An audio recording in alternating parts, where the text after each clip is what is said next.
Sorry about that, everyone. That's fine. We're trying to get the live streaming going, having some technical difficulties. I've got my expert with me. Can't see her. She's over here on the mountain, right there.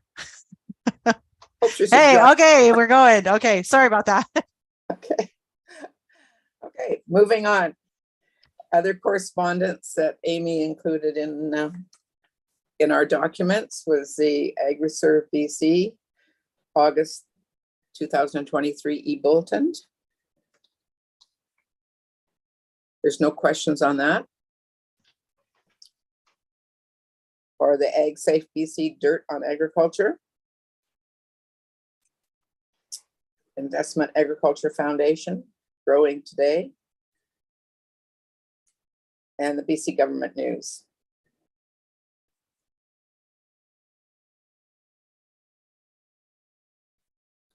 No.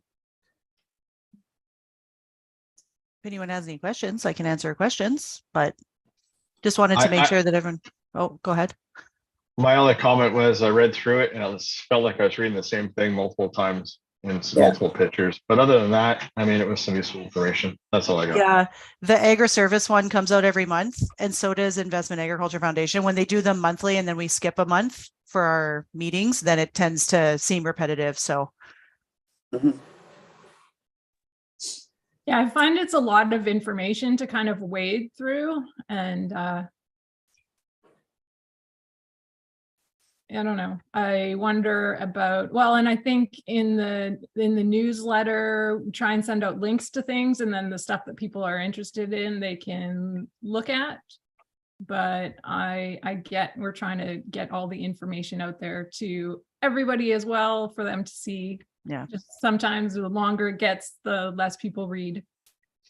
Yeah.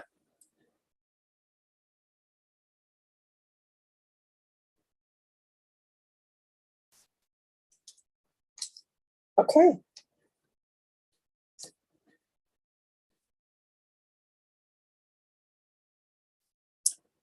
Okay, moving on to reports. Oh, I think RFD. Our system, sorry, for the Doc Plus. Thank you. I have it on here. So this came up in between I had enough time to get it. There was a really tight deadline on these grant applications. Sometimes when the provincial government issues grant applications, they give you like 3 months to do them. And sometimes they give you a month. And this was one that had a bit of a shorter return on it. And it's not actually one that the ACRD can apply for. All we can do is support an application by a registered food hub. And so the Doc Plus is our local food hub. And they want to apply to expand and upgrade their cooling infrastructure. And this is something that we're feeling a real lack of in our agriculture community, the gleaning program, the meat processing program, things like that, to have a central large cooling infrastructure, CFAA ability to have like cut and wrap eventually, hopefully out of there for meat processing options.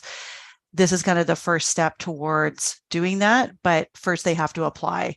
And so in order to support their application, I'm taking it forward to you at the ADC and then to the board to ask for support for that.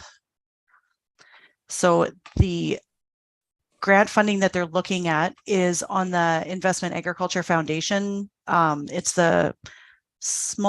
either going to be the small food processor scale up program or the food storage distribution and retail program. There's 2 programs that were launched simultaneously. One is larger and one is smaller.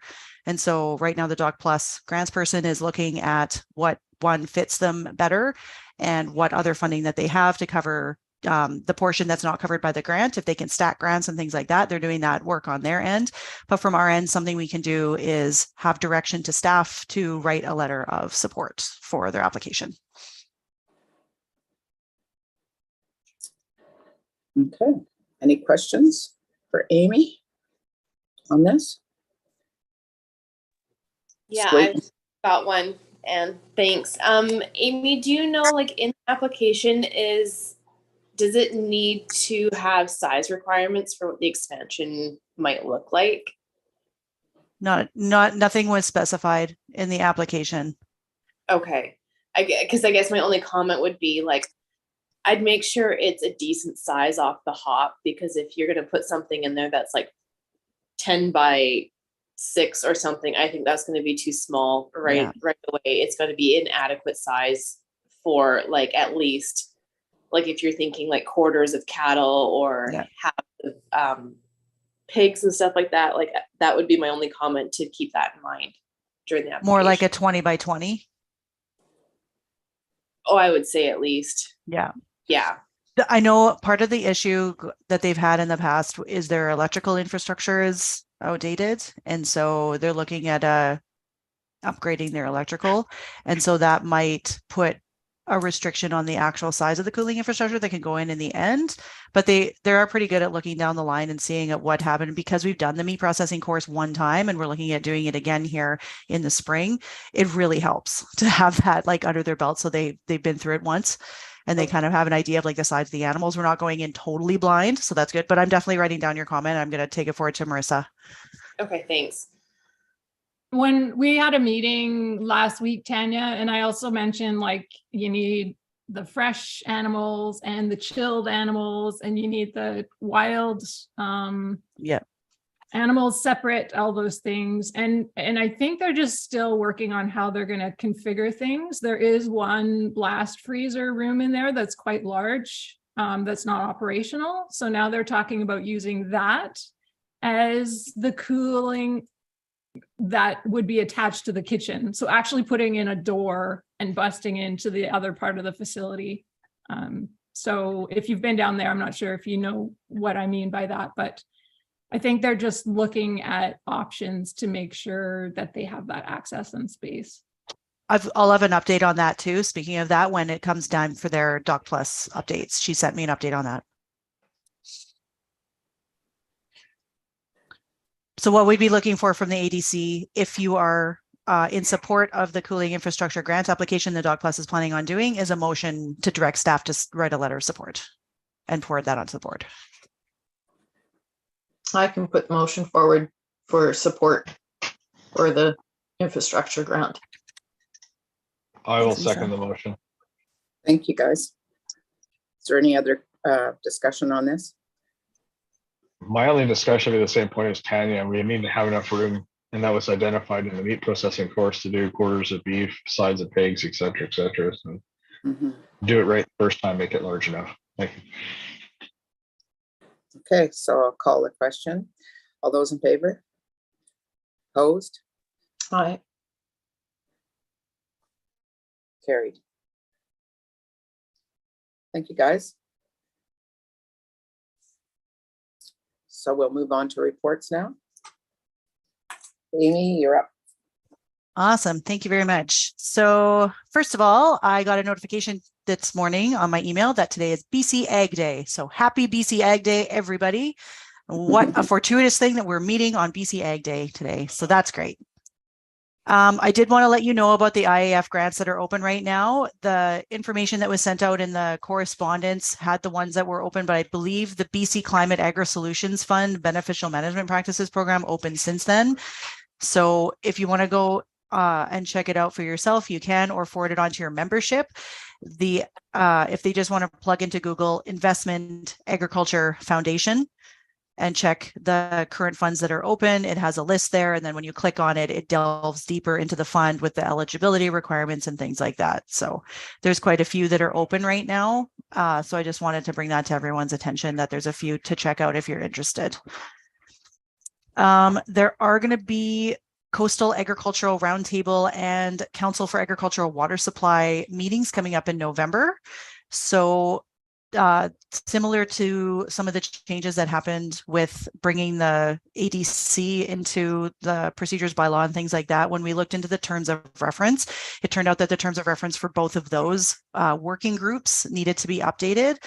So I'm going to be taking that forward in November and starting the Council for Agricultural Water Supply back up again. I've got a few months under my belt in the new position, and so I want to get those going. It's a really important topic, and it seems to be top of mind for producers and for municipalities, and water is just becoming more and more and more crucial across the board.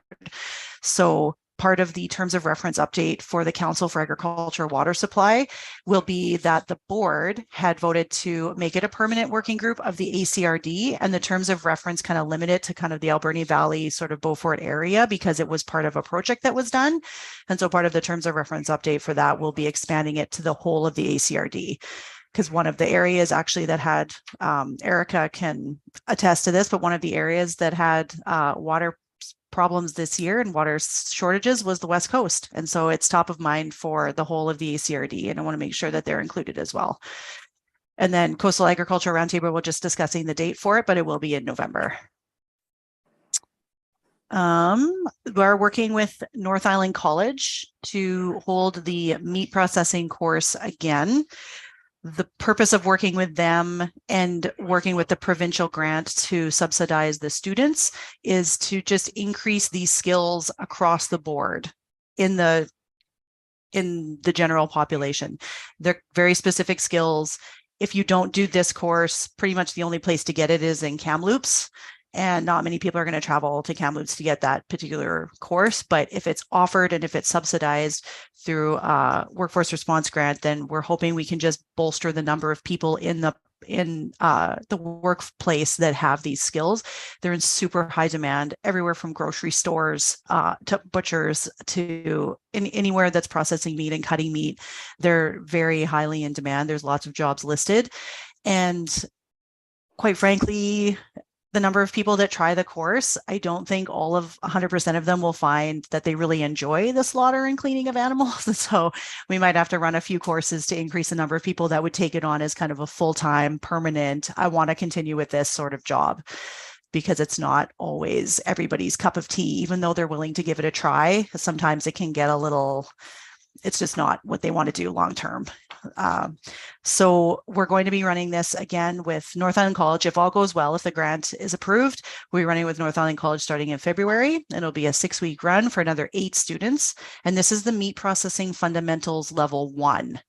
And North Island College is looking at doing a level 2 of this, a more advanced one with the finer cutting, the higher skills, things like that. But we kind of have to have a few graduating classes of the level 1 before we could possibly fill a level 2. So this is why we're running it again. We haven't forgotten about the fact that people are interested from a hobbyist point of view or from like an evening and weekend point of view. It's just right now, the logistics of the tuition and the logistics of the instructor and things like that. We're trying to figure out a way to do that in the future. But for right now, the best we can do is just try and get these skills in the workforce, try and get these positions filled, try and get people that if and when an abattoir does decide to open, there's people waiting that have these skills that can be hired. That's where we're at right now. So I just want to give you an update on that. Oh, Heather, go ahead. I just wanted to say, and this is not confirmed or final or anything, but I do believe that one of the graduates from last time is opening up a poultry and rabbit facility, Farmgate Plus. So, I mean, that's an amazing spin-off, and which is, of course, direly needed. So I'll let folks know if I ever find out more when that opens up. For sure. And then the only other thing I had on my report was just a reminder, there's a water workshop on Friday up in Courtenay, and the Alberni Farmers Institute did send out the link, and it was sent out through the, I believe, ACRD What's on Your Fork. Heather, you sent that out as well for the link. But if anyone missed it and they do want the link to register, I do have it on my email. I can forward it to you. If you do, let me know. A late registration, the only thing they said is a late registration they might not be able to secure food because the food is being provided, but I'm sure if you register, hopefully you can put in there, please feed me, and they will, I would hope. So if anyone wants the link, just let me know. Sure, send that to me, Amy, again. For sure, Lisa. Does anybody else have any questions for Amy on her report? Just the one thing, Amy, we got that email from Karen Freely. Karen is the emergency management coordinator for the ACRD. And I thought it was really interesting. The province is looking for feedback on post-emergency financial assistance and local authority emergency management. And they're hosting some public engagement sessions via virtual workshops. So there's some sessions that are specifically for small businesses and individuals, including producers, and those are coming up in November. So if anyone wants to give some feedback to emergency planning, particularly regarding agriculture and also the financial compensation should things happen, then that's I guess a good place to do it. And I'm just going to put the link in the chat for the information. What we can do too, that's a good point, Heather. Thank you for bringing that up. What we can do too, Kristen is taking our minutes right now, and I can forward her the information. She'll stick it right into the minutes. So it'll come out, it'll be published in the minutes, and then everyone will have it, and it'll be hosted on the website, like on our calendar of events on the ACRD website, and then you can access it anytime.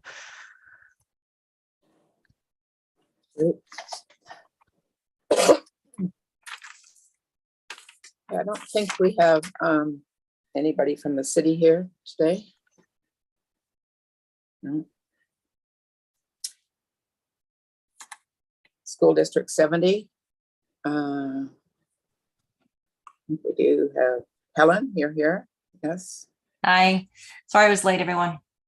One thing that I wanted to pass on, I was at attend the Ability Clay Quad Health Network, and the United Way is also a member or a guest, and they were passing information on about a food infrastructure grant. You may already know about this, but if you don't, it's through the United Way. It's a 2-stream grant. There's a critical stream and a climate resilience stream, which the climate resilience stream is focused more on rural and remote communities. This grant that they're offering is available to nonprofits as well.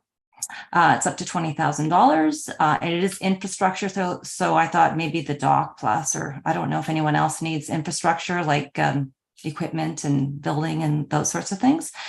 So you would need to contact them, and I'm trying to find the link. Of course, I'm not ready, and I haven't got it ready for you guys. We can add that into the minutes as well, Helen, if you like. Okay, perfect. Would that work? We'll dig it all between Kristen and I. Will dig it up and we'll put it in the minutes. Sure, I can put it in the chat, and then you guys can put it in the minute too. So I have it. I can't read my writing on this little sticky.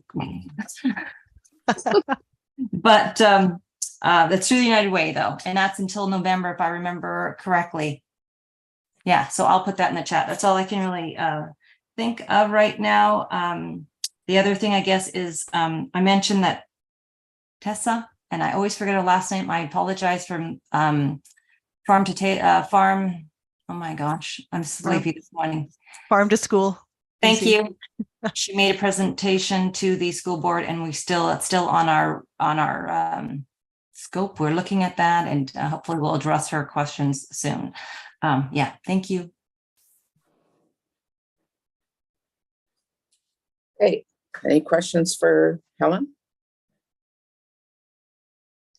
Hearing none, we'll move on to Lisa. You have any type of report from the Farmers Institute? We'll be having our AGM coming up on November the 15th at Beaver Creek Hall. Doors are open at 5, I think, or 5:30. Potluck dinner, and our annual membership is due, and then the AGM meeting will start after that. How much is a membership, Lisa? It's $25 for the year. Including your issue of the Country Life in BC magazine every month. Yes, thank you. So yes, hopefully we'll be getting some things organized this coming year. Everybody is pretty busy with the rather drought weather this year, and moving irrigation constantly out here. So it's very difficult to get people together.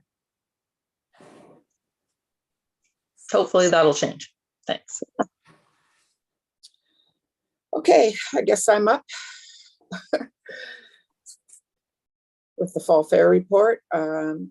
We actually had 22,000 people attend the fair over the 4 days. Now, although this didn't beat the 2022 attendance, we were happy with the results. keeping in mind in 2022, it was the first full community event after COVID. So there was a lot of people that came out that year.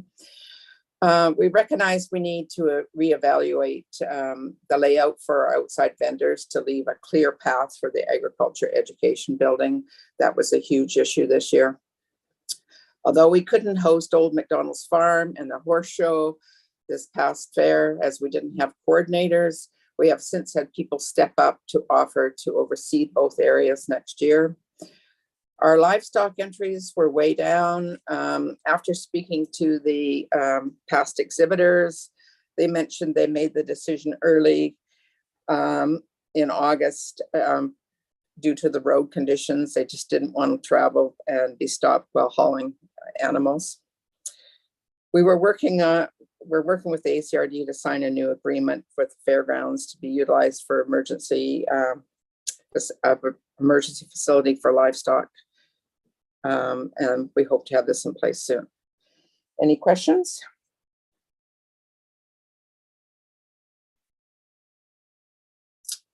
Okay, hearing none, we'll move on to Anna. Do you have a report from the Alberni Valley Food Security Society?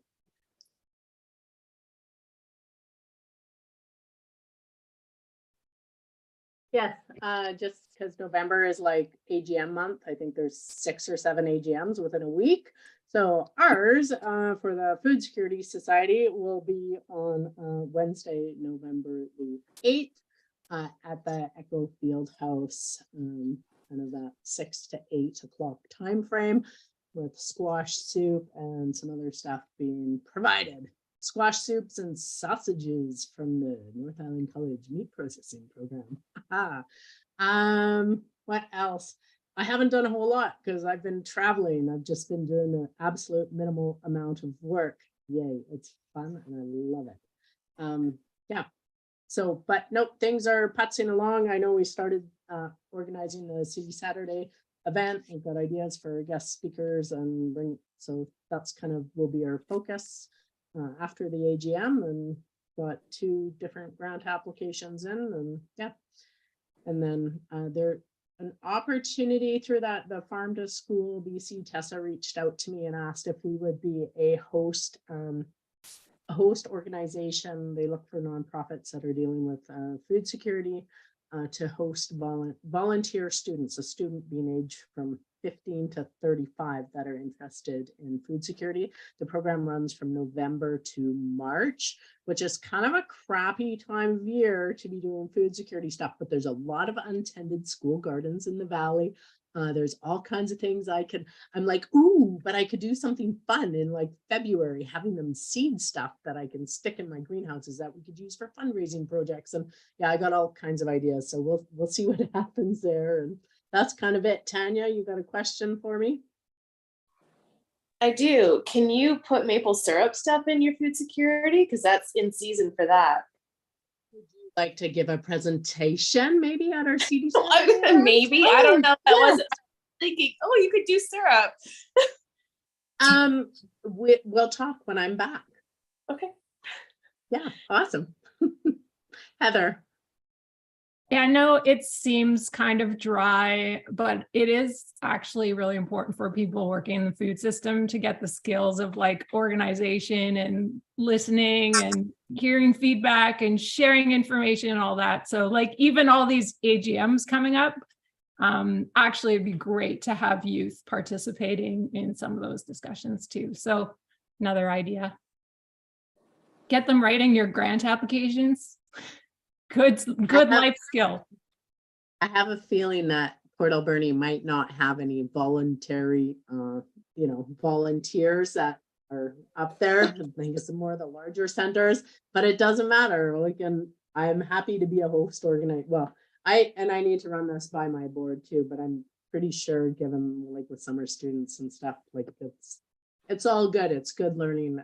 To me, a big part of what the Food Security Society does should be inspiring our youth to get involved and get out there and active in their communities. So we'll see what happens. Anyways, that's it for me. I'm sure there's lots more that, once I actually get home and get the minutes from our last meeting, I'll know more. Thanks, Anna. I don't believe we have anybody from the New Channel Tribal Council with us.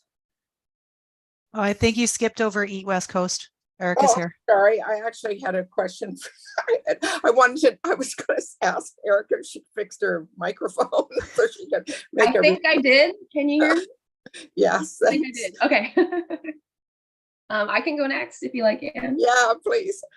There's like, honestly so much going on. So I'm going to try and keep it to like the top maybe 3 things. And then our Eat West Coast newsletter about food security and sovereignty initiatives supported by my role at the Clayoquot Biosphere Trust will be coming out this week. So you can get all the details there. So I'll try and keep it slim, but a few of the top things are, as many of you know, one of the biggest projects for our organization is working towards our new Biosphere Center on the coast. So we're in our big capital campaign. It's going really well. Our timeline is to basically hopefully be moving in 2025.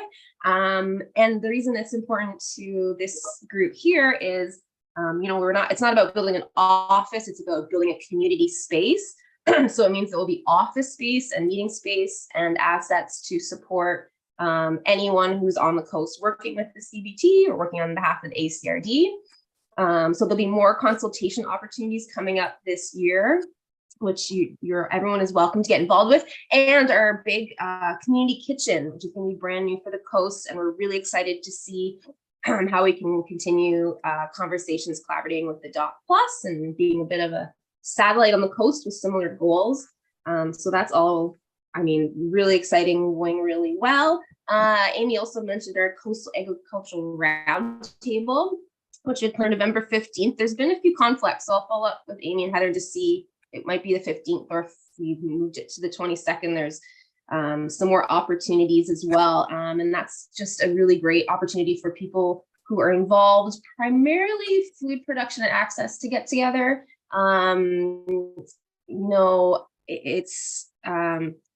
It's definitely been challenging to get the capacity to support a lot of this work, especially over the last year. So I look forward to hearing from folks.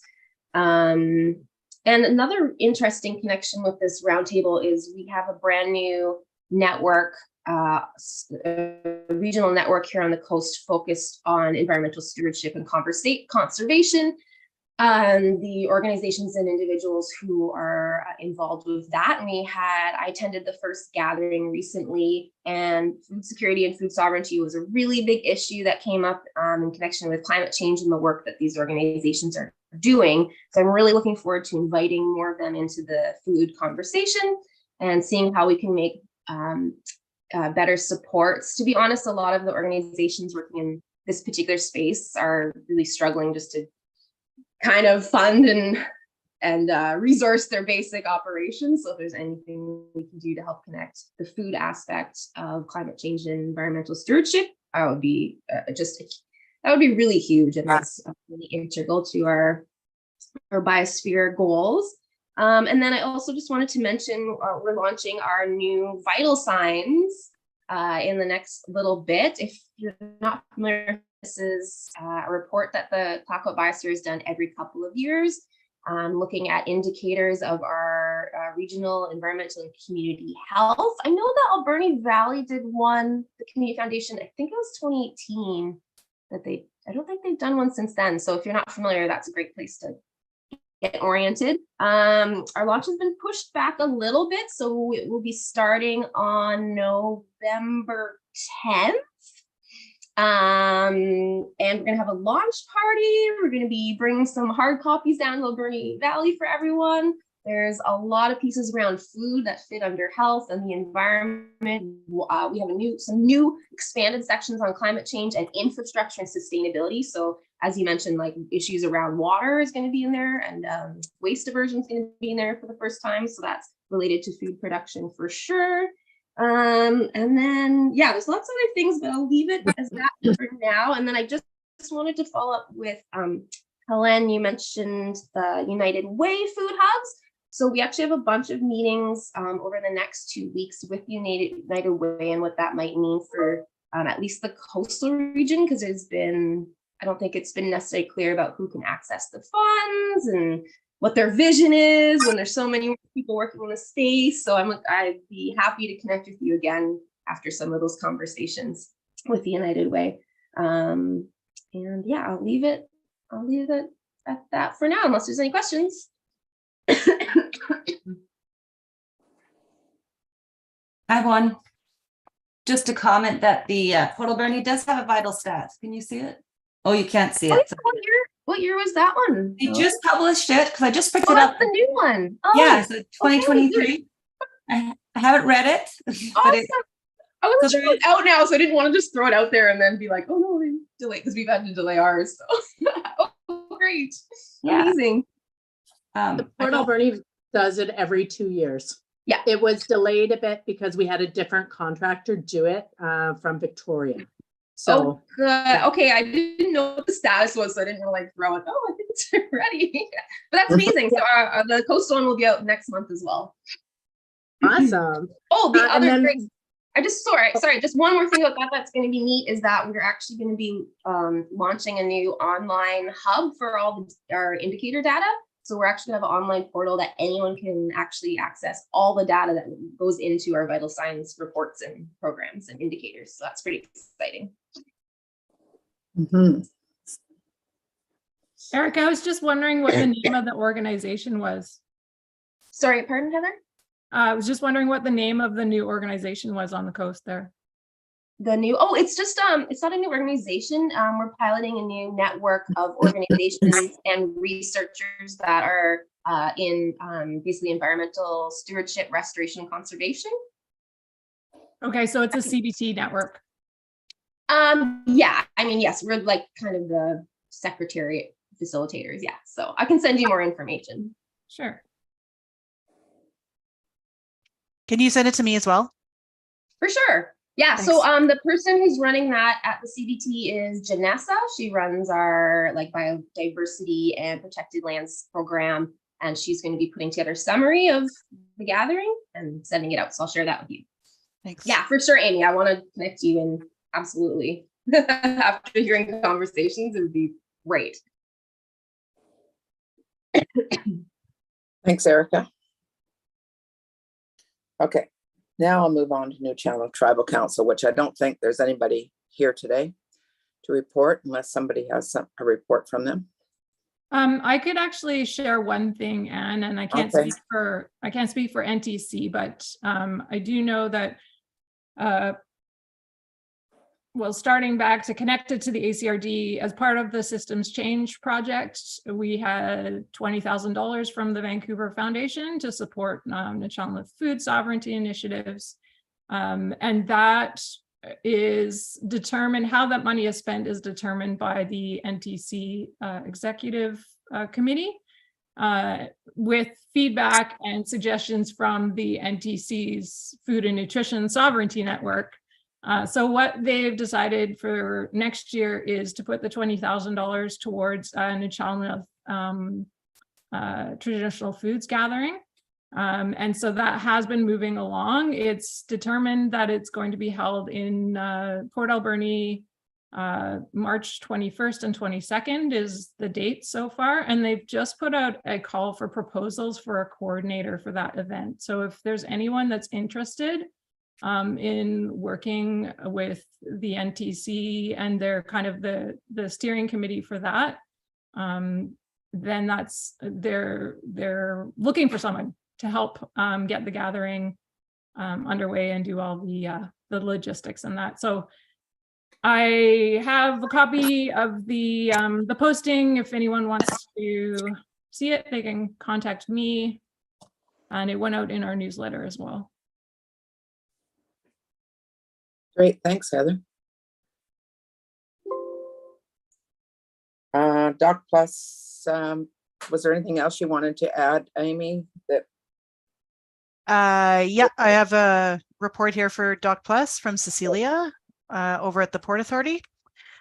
So she wanted to let everyone know that they have a new tenant in one of their processing spaces, Old Habits Fermentation. He's the only commercial manufacturer of traditionally made fish sauce in North America. So if you're looking for a local supplier of fish sauce, there's going to be one upcoming. They're in the process of signing on Black Jaguar chocolate.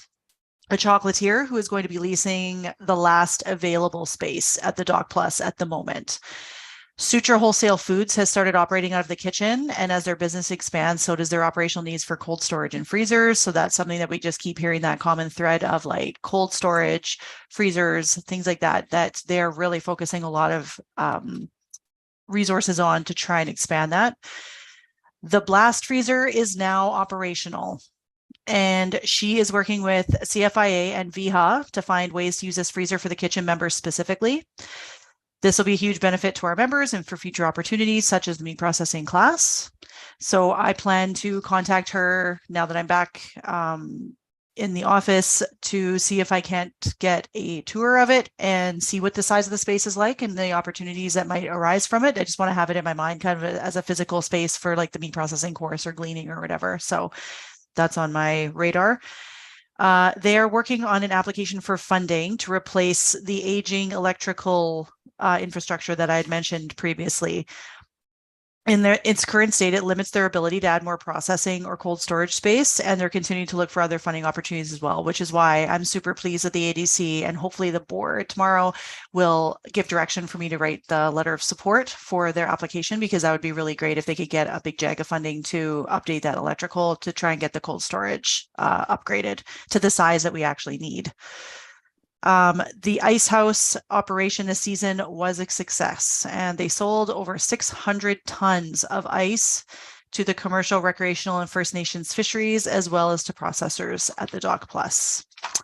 And that is all they had for now. If anyone has any questions, I can forward them back to Cecilia.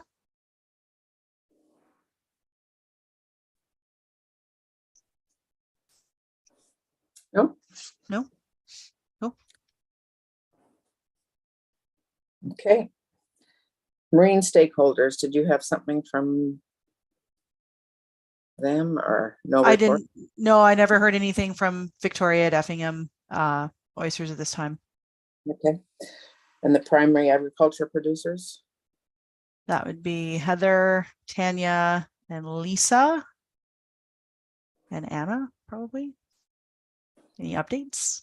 I think, Heather, you had the systems change update, hey? You wanted to Yeah. give? Yes. Yeah.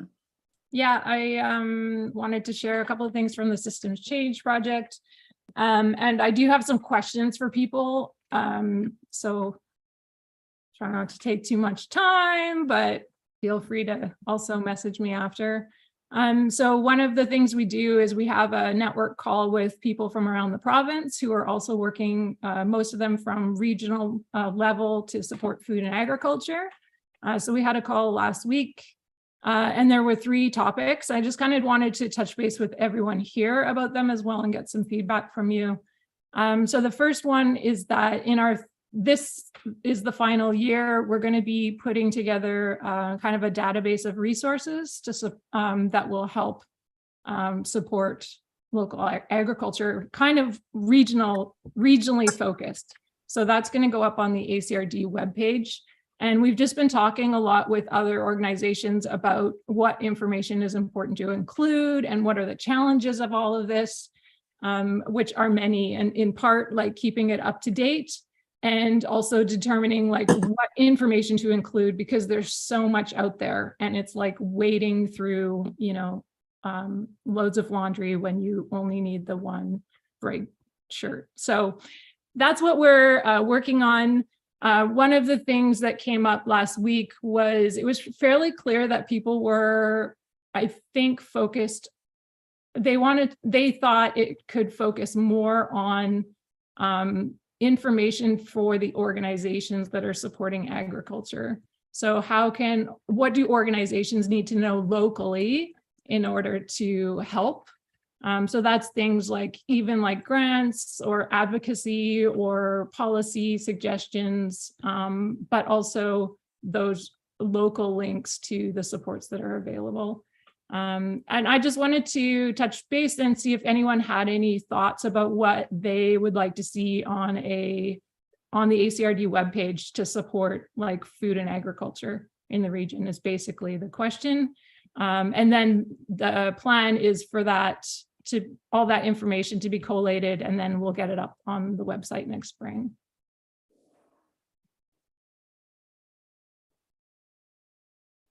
So I will just continue if I don't hear any suggestions. Oh, Good there's Ellen. question. Yeah, I always have ideas. I don't know if they're always pertinent, but yeah, anyways. great. Ideas are what we're looking for. So if I wanted to, I'm thinking, if I want to become a farmer, what do I need? Because I come from not knowing. Education, like I see on, like I went onto the Agro BC site, the link that was in that on our document, and they talk about like farm sharing. So if I wanted to find land, and so access to that kind of information, access to education, like your meat processing. I want to be a meat processor, or I wanted the program that Anna mentioned that I didn't write down. I couldn't catch it all, sorry. But education stuff is helpful. And then what was there was something else, but right now I can't think of it. But when I do, I'll share. Okay, thanks. Yeah, Tanya. Just because I saw it yesterday, it might be great if on the website under agriculture, if there was a section for like help wanted or job postings related to agriculture. Yeah. And there's so many that come up kind of every year. So even on a website, that's useful. Yeah, okay, thanks. What about like a peer support thing, like contacting other farmers in the industry, and I can being able to ask them questions because they are in the know, right? You guys know so much. Yeah, that's interesting. And I think I heard Lisa at a past meeting talking about the Alberni Farmers Institute and how that's one of the things that they used to do as well. So yeah, maybe that's another conversation to have with the Farmers Institute too. Yeah, the thing here is we've had tons of jobs available in food, but there's nowhere for anyone to live. And for locals, there's no transportation, which hopefully will change next year, maybe, but there's a lot of infrastructure that needs to happen before we can get more people working in this field. Yeah, that's part of the challenges with the amount of information, because there's so many connections. Food is a part of everything. So it's hard to kind of tone it down to like, what exactly do we want to focus on? Totally. Lisa, I thought I saw you for a sec. Yeah, I was just going to say, like you say, that the laundry basket's so full. There's so many different contacts.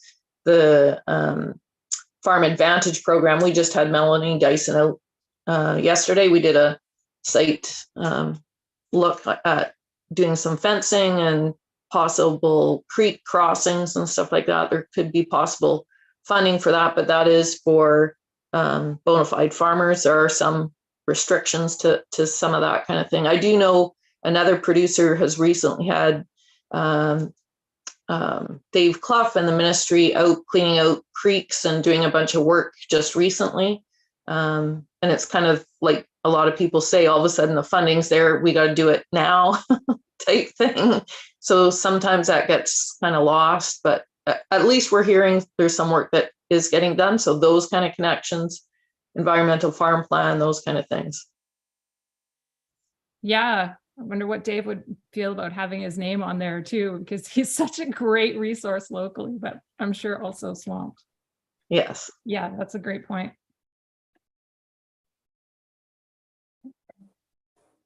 Okay, thanks everyone. I really appreciate it. And this is just kind of an open conversation, and we'll bring back some drafts of what we'll put and all of that as time goes on. So just feel free to reach out anytime. The second topic, and this I'm really particularly interested in Lisa's feedback or any of the Farmers Institute members. And I do plan to put something together to send out to the Farmers Institute about this as well. So November 30th is the annual Farmers Institute Day. And a few years ago, I think 2019, the Ministry of Agriculture actually hosted an event and brought together Farmers Institutes from across BC. And that was really well received. And then they stopped doing it. And part of their systems change project really is recognizing that Farmers Institutes are amazing and very important voices for producers within the various regions of the province to have their voices heard. And they actually have they're legislated under a provincial act that they can consult directly with government. So at the same time, it doesn't appear that the Farmers Institutes are very well connected across the province. And there's sometimes questions about what their role is. And sometimes the Farmers Institutes have this themselves and that kind of thing. So one of the things that has come up in the Systems Change Project is the idea of exploring Farmers Institutes more and helping to like lift them up or advocate or to see what kind of role they want to play within supporting agriculture regionally. So on November 30th, what we're going to do is host a Zoom conference and invite Farmers Institute members from across the province to just come together and just share their ideas. And the intention really is just to listen and hear what their thoughts about are, and for them to have the opportunity to share with each other what kinds of things they're working on, and maybe see if there's any interest in working together or what kind of seeds will come out of that.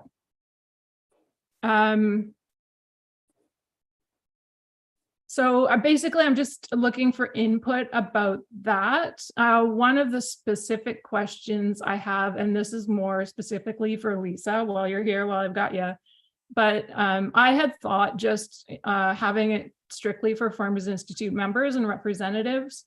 At the call last week, somebody suggested that it might be of interest to other people who are looking to support Farmers Institutes, and that it should be open to them. So that's one of the questions I have, is what your thoughts are on that. And just otherwise in general, if anybody has any feedback about the idea for that event or what could be included. Okay, yeah. Yeah, like you said, the annual meetings had started once. That first initial meeting was great. Everybody was gung-ho and hopeful. And then the second one came up and it was just kind of a repeat. We kind of already been there, done that. We were hoping to see some progression.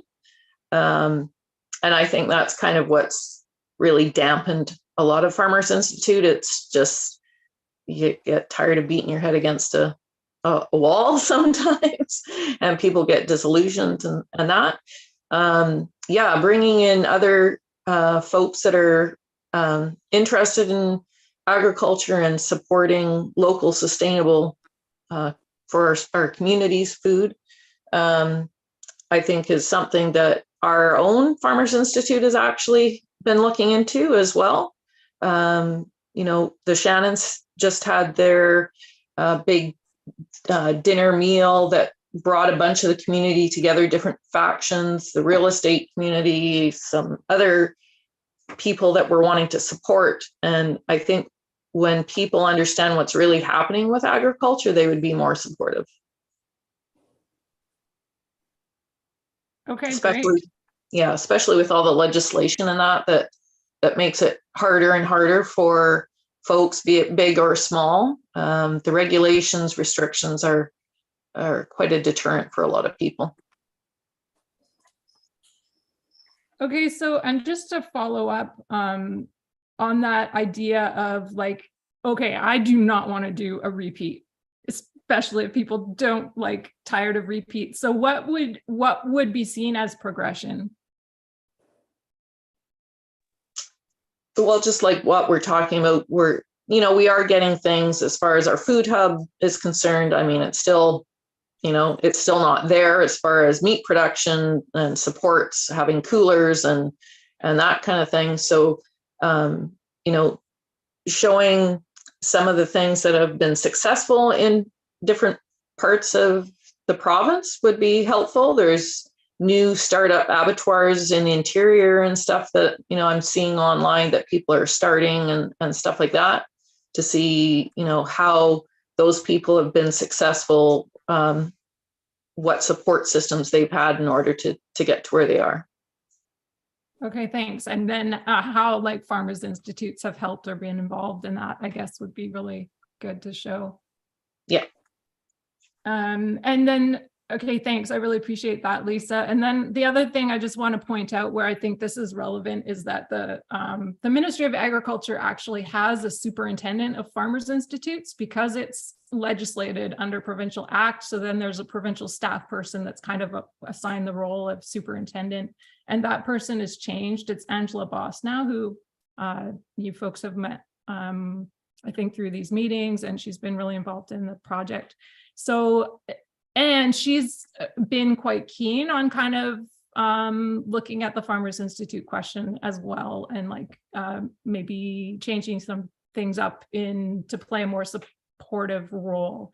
So I believe that there'll be things coming from the province as well in the future. And that just, it kind of is incentive to get this feedback now in advance of that as well. Yes, Angela's been very supportive, and she's been a lot more boots on the ground type of person to understand what's really happening out there. Yeah, so good change. Anne, I see your hand. Yeah, well, and I know I sent you an email, but I think it's super important. If you actually want feedback from Farmers Institutes, put something together so we have enough time to talk to our membership, so we can actually be a proper voice for our membership, not just our own personal point of view. And our AGM's in 2 weeks, so it's a good, perfect time to try and get feedback prior to. But that work, I think, it needs to be laid out a bit better. So that would be great to have. Yes, That's and it. that is my plan. I've got a poster drafted, and I'm gonna do an Eventbrite kind of registration, and then I was gonna send that to you guys, and I'd love to get feedback. I'm gonna put it out there with the caveat that some of the details of it might change based on any feedback that comes in. But it's also important just to let people know that this is gonna be coming up. And yeah, I definitely want to hear from the AFI as well, and I'll be at the AGM too, so can collect thoughts there. Hopefully that helps. Can you send an invite to District A? It's been pretty quiet as well, but if you could do that, then they could hopefully remind all the institutes on the island.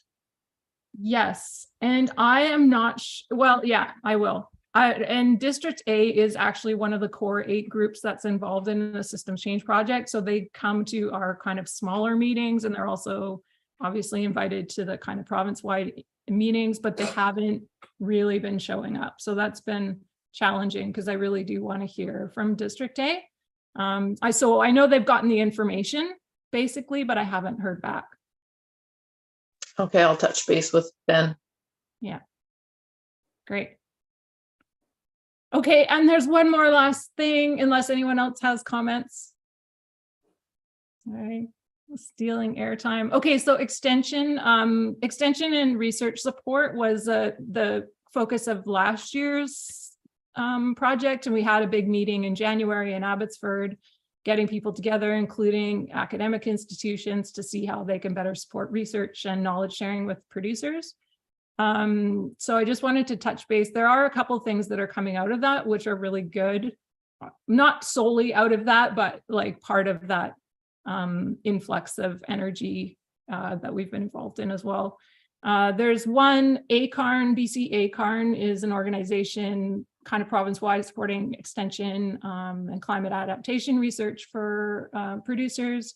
They're hosting a program coming up that will actually share knowledge about how to translate academic knowledge, so it's actually useful on the ground and in communities and for producers. So there's kind of a wave of this, like, we need to translate the academic jargon and papers into things that are digestible and useful. So there is some work happening around that.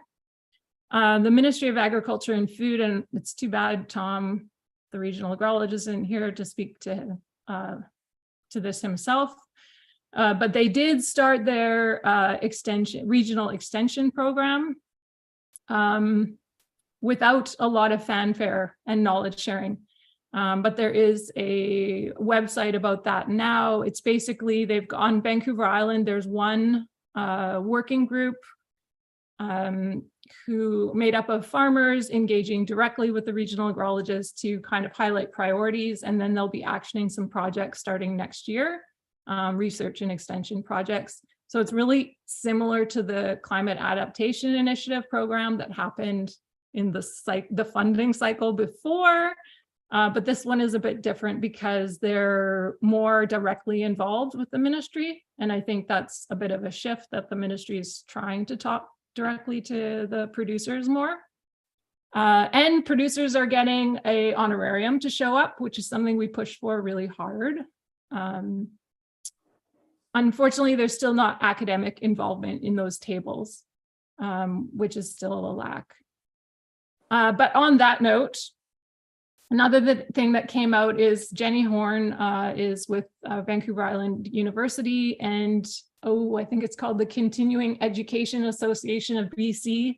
And she wanted to let us know that she'd actually put out a big grant application that included financial support of a network of academic institutions for 3 years for that exact purpose of what we kind of talked about at the meeting last January. That is the academic institutions working together to kind of to help support the agriculture extension services, whereas now they kind of run their programs individually, creating a network across the province who can kind of help filter out, like, oh, we need this research project in this area, and we can connect to this researcher or this student, and all these things to help the producers across the region. And also to be potentially an advisory committee for something like the ministry's regional extension program. Whereas right now there's not kind of a clear body of academic institutions working together on the topic. And then the other thing that came out of that, and this, I'm just going to share this because I think it's of use to every person in BC, because Jenny's also developing these continuing education programs, which are short courses, and they'll be putting some out specifically for agriculture, for farmer education and things like that. And the province now has a fund called, can't remember the fund, but I'm going to put the link in a chat. And it's a $3,500 that every adult in BC is eligible to access to support continuing education. So that can be for full certificate programs, which I thought was pretty cool. So if anyone wants to like go to school for free for some like actually really good high quality programs, then check out the link that I'm going to put in the chat. And I think I'm going to stop there unless there's any questions. I'm just going to say with the education one, they are very clear and specific in terms of what they will actually fund, because I paid my tuition and like for a program, but it's not funded. It's very specific what that $3,500 can be used for. So you don't just get to pay tuition and get a refund. No, but the link I'm gonna share has all the courses that are eligible, and apparently there'll be more that come into it, but there are quite a few. So yeah, it's not for everything. They have to be approved courses for those programs, but there is actually quite a diverse catalog. So are there any questions?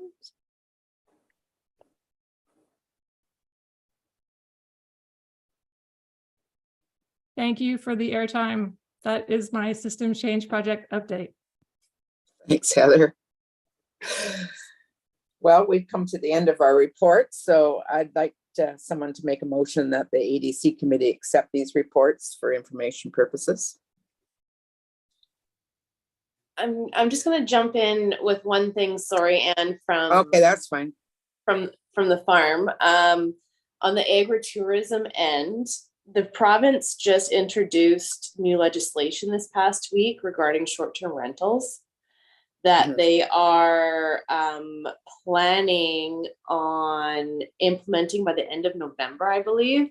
Basically, the province is trying to crack down on like Airbnbs and short-term rentals due to the housing crisis. So they're putting restrictions in on that short-term rental accommodation, or proposed restrictions may only be provided in a host principal residence, or in some circumstances, one secondary suite or other accessory dwelling unit. And I'm sure that the ACRD and the board is going to be getting information on all this stuff. But the summary that I received as part of like a host on the Verbo listing was that that principal residence restriction, there are some exemptions, including electoral areas, the 14 designated resort municipalities, and agritourism accommodation. So, I mean, we're okay because we are agritourism with our cabin that we're doing. I don't know, like I said, I just quickly read a summary. I don't know if this somehow affects housing seasonal farm workers or anything like that. I'm sure that staff are going to be getting information and things like that, but just something that I thought I would bring up, because it sounds like it's coming down the pipe, and something that we will have to do as a host of an agritourism accommodation within the next year, as long as this legislation goes through, is that we are going to have to, the province is going to be creating a registry program, and we're going to have to register this short-term accommodation as agritourism with the province, and then have this registration number listed with our listing to comply with these provincial regulations that should be coming down the pipe. So I can talk about that a little bit. Okay. I've asked for clarification on a whole bunch of items, and nothing will come into place for the electoral areas until the board votes to bring it in. So we're working through a whole bunch of questions, and we should have some stuff in the next several weeks, but nothing's going to happen anytime soon. Okay. Because it was kind of one of those like, oh, something else. And it's just like from what we read, I mean, I think the exemption from what I understood is that it's the principal residence restriction is what you could be exempt from, that it doesn't have to be somebody in your home that you're doing your agritourism accommodation with. But like I said, it came to our attention. We believe we should be, there's some things we're going to have to do, but we should, basically we will be able to continue running this agritourism accommodation. And we'll see what happens with the rest of it through the board and the regional district. Yes, but I agree that there's a lot of concerns, and for people personally on here, including myself, and things like this will be examined in detail in the next month, but nothing's going to happen anytime soon. I'd just like to mention, folks, I don't know, Tanya, we had to sign a taxation form here about underutilized housing on farms, and I think that probably runs into this as well. And it's, like you say, a registration that we had to do. Otherwise, if you personally owned the land and didn't fill out this form, it's a $5,000 fine. And if it's a corporation, it's a $10,000 fine, and it has to be filed by November the 1st. So I'm sure you guys probably have already done that. We just did ours as well. So yeah, it's a little concerning. All these things that are coming out, trying to keep up with all these things is rather difficult.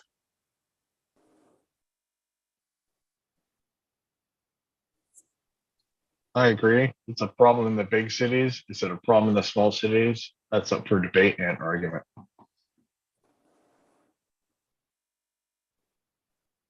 Yeah, and I'm just so sorry to hear you're going to have more paperwork, Tanya. Yeah. Anna, you have your hand up? No, I think that was from before. I'm trying Okay. to look. Oh, there we go. Okay, yeah, I know that's all I had from a report from our end. Like, I mean, on the agritourism side, it's very quiet right now. We've got some bookings for around Christmas, but I think we're going to be seeing ripple effects from the fire and the highway going into the fall and winter. Just people being leery traveling here, if they did book, or not even bothering to book. And so I'm just gearing up for more like wreath making and workshops for the winter to compensate for those lack of bookings and other things that we can be doing on the farm to get creative and make up for it. But that's all I got from us. Thanks. Thank you. Okay. Let's go back to this motion to accept these reports now that Tanya has given us one too. That's great. Would somebody make that motion, please? All for the motion to accept the reports. Thank you. Thank you. I'll second it. Thank you, Lisa. If nobody opposed, we'll carry that. Was there any late business that we needed to discuss? I actually don't want to put Amy on the spot, but Go for it. maybe I will a little. And actually, Fred, and I'm just curious if you had any just kind of general thoughts after all of the community engagement sessions that have happened over the last month around. I was just about to put my hand up and go for to extend my, I'd like to put a tack on to my report about that because I wear more than one hat. And sometimes I forget about all the other hats I wear. So I wanted to give an update about that. We're 4 workshops in out of 6. We're doing 1 community planning workshop in each electoral area.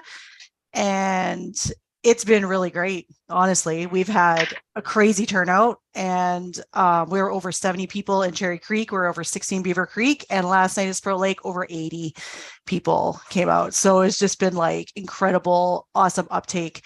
And the discussion's been great. Lots of questions. I'm running the animals and agriculture table. So there were some topics that we've just been getting consistent questions about and consistent feedback on.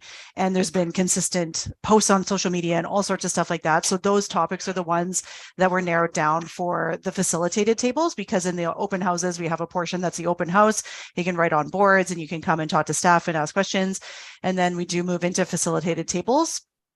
With different questions. We get a lot of questions on things like off-street parking and living in RVs and accessory dwelling units and the new zoning bylaw, what's going on with official community plans and stuff like that. And so those ones have tables dedicated to them. But then there's also lots of opportunity for people to fill out just general forms because people have all sorts of questions about everything, right? I'm getting a lot of questions from about provincial things because we have people living on ALR land and they deal with the ALC, the Agricultural Land Commission, and they have questions about regulations. They have questions about or feedback that they want to give. They want to pass up the line. So I'm going to be drawing out and collecting all of the provincially related agricultural information, and I'm going to be forwarding that up the line to provincial contacts just so that they have the feedback from people, because we're doing these community planning workshops in order to hear from people, and it does no good if I don't forward it up the line, all the feedback that we're getting. But we've got 2 more left to go. Erica, I wanted to put it on your radar if you can pass along and do some sort of social media post or something like that on the Long Beach open house that's going to be happening next Monday from 4 till 7, the Sure. Hewlett Community Call. I'm going to forward you an email with just our poster in it. And then if you can forward that on and post it and get some folks out, that'd be great. And then the Monday after Long Beach, we have our last one, and that's down in Bamfield.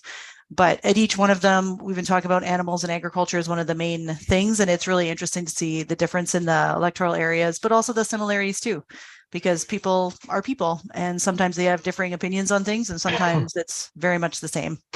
So it's been really good. But if Fred wanted to make some comments too. My comment would be, I've been to 2 of them. I've heard about the other 2 as well.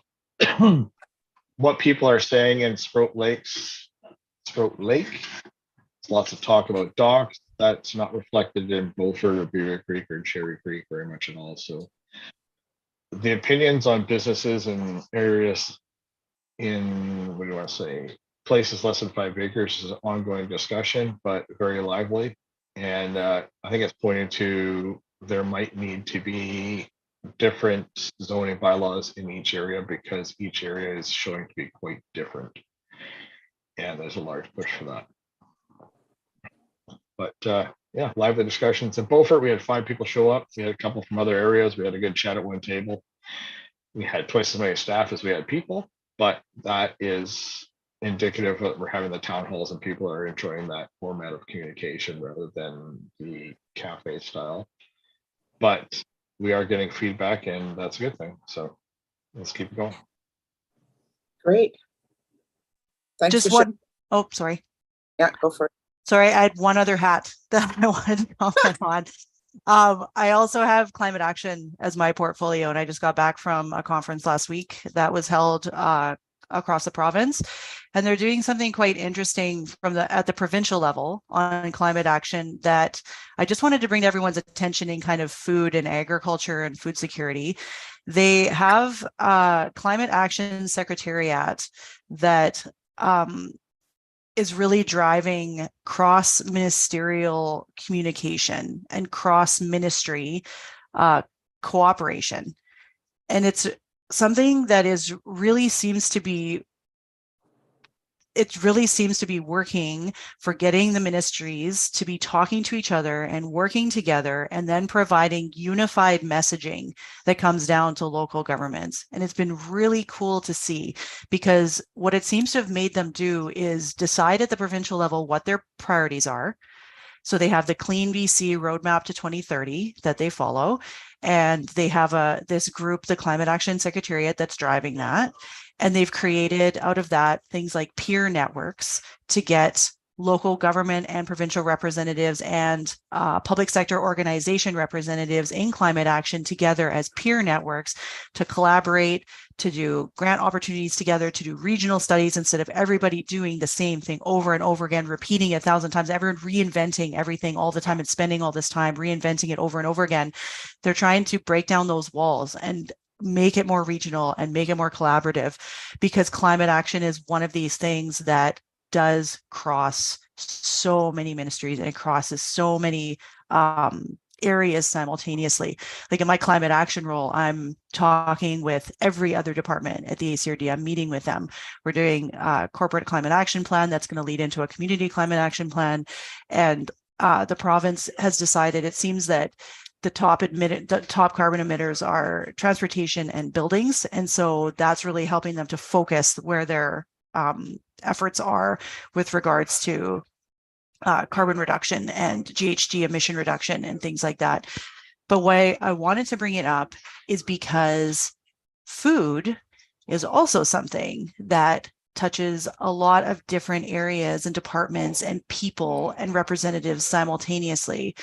And so with the challenges that have been happening with food security, from agriculture, things like an aging farming population and water storage, all the way through transportation with the highways closing, and how do you get food to people and how do you distribute food, to processing all of these food hubs and how are they upgrading their aging infrastructure and how are we going to process all this food, and local food and how important local food is. It's very cross ministerial. You've got the schools that are doing farm to school, and you've got school gardens, you've got Island Health that's delving into, from the dietitian's point of view, in getting into the schools and talking to poverty reduction about vulnerable populations and the food security there.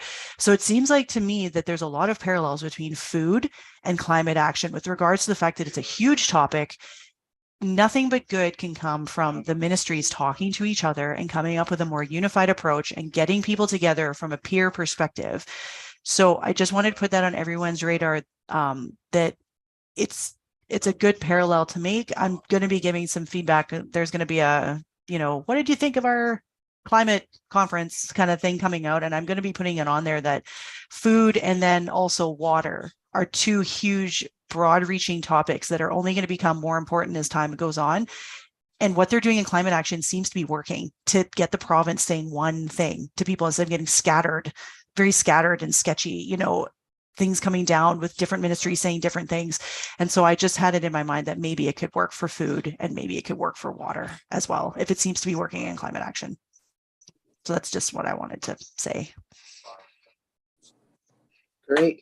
So, and Amy, yeah, I totally agree. They actually, they have a cross-government food security steering committee that was established by the province in 2020.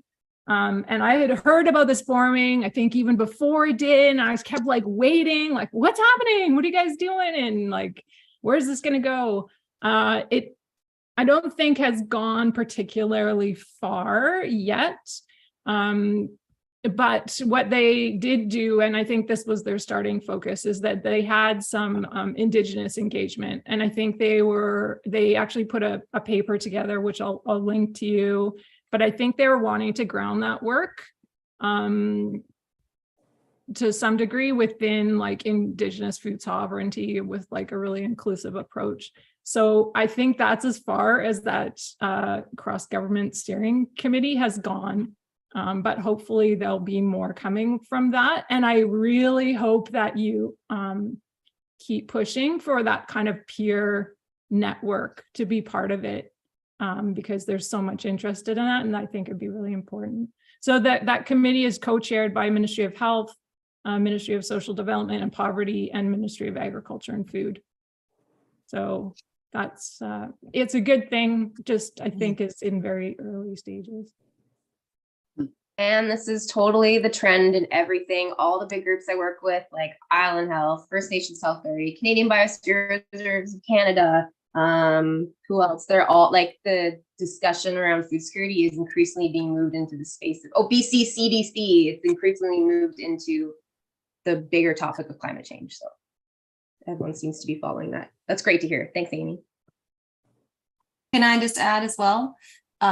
In my world or my realm, totally same things are happening. We've got, we're advocating, our board chair just had an advocacy day with all the ministries in Victoria. So that went really well. So able to speak with multiple different ministries. As well, the BC School Trustees Association. I'm on their Climate Action Committee, which I'm totally stoked about. And we are, one of our goals is to really make climate change a priority in all the districts. Like in our strategic plan, it is this the new one we just put out. So there's a total push. I agree, it's great.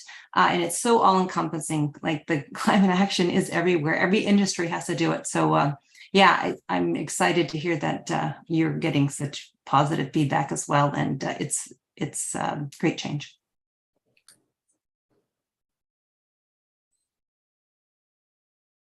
Sorry, Ed. Okay, now I'm done. Okay, thank you.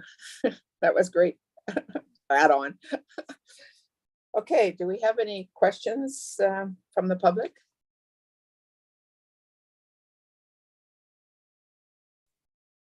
Nope, I'm looking at the email and the Q&A section here, and there are no questions. Thank you. Okay, I believe our next meeting is November the 21st. Am I right, Amy?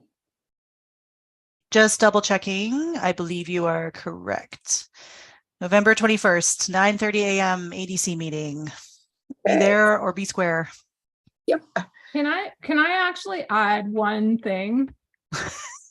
We're so close. No, absolutely not. We have 15 go- minutes. We got 15 I minutes. know till that's part of why 11:15. I'm like, okay, but also partly because I have to put this out there. It's kind of a personal thing, but it definitely relates to food and ag, and I really appreciate feedback from people here and elsewhere. So some of you know this. I recently applied for and was accepted into a creative fiction program at Simon Fraser University, and it's a focus on nonfiction.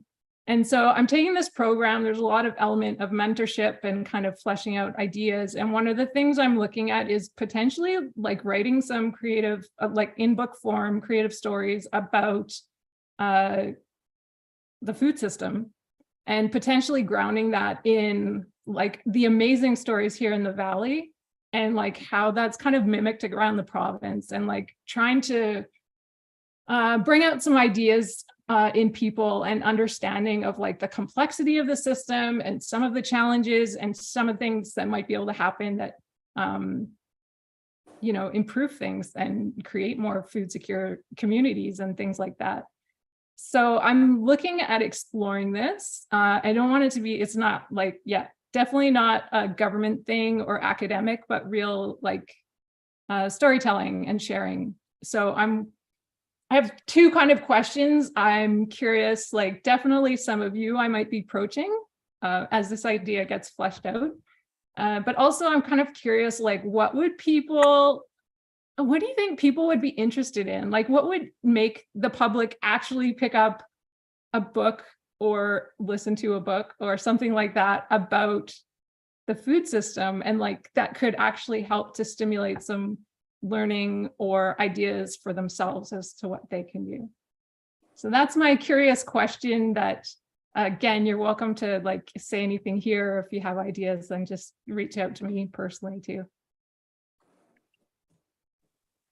That's a great idea, Heather. Finding out the history of food gathering, what our ancestors did, how healthy they were, how our food systems have changed. I think that would make people take a big look. I don't know if people know, but there recently has been a court case regarding raw milk, about the herd share programs that people have been doing and how they're saying that if you don't actually work the farm or whatever, that's not a herd share thing. I don't know. I haven't seen the court documents or anything, but I think all of that kind of thing would open it up to people investing into food and how it affects our health.